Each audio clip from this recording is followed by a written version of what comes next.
Da vidiš jedne patike nove što sam uzeo, u pitanju su Skechers. To je taj njihov čuveni patent Slip-ins. Ne znam da li si čuo. To je njihov nov patent za obuvanje, znači da se obuvaju bez odvezivanja pertli. Znači ima ovaj zadnji deo kao da klizne peta, znači oblikovan i pojačan,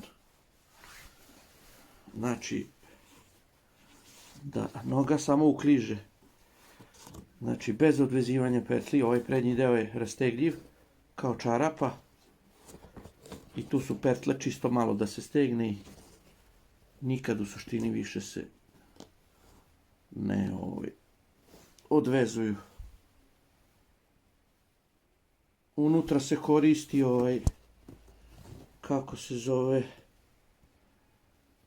memorijska pena je u pitanju. Znači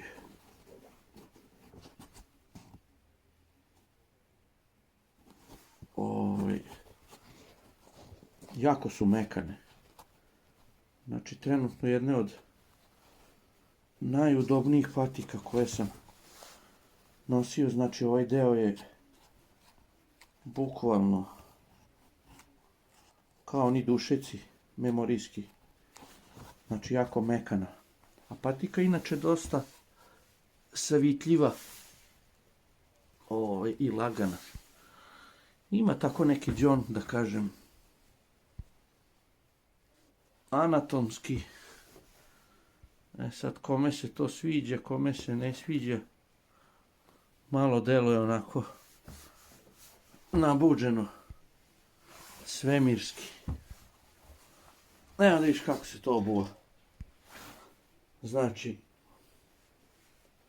ubaciš nogu, pridržiš za ovaj jezičak, znači za ovaj jezičak samo malo povučeš i peta sama ukliže. To je to.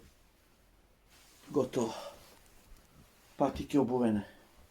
Evo da imamo drugu. Znači, ubacimo prednji deo nogi, stopala, uvatimo za ovaj jezičak, možemo kako god, nije ni bitno.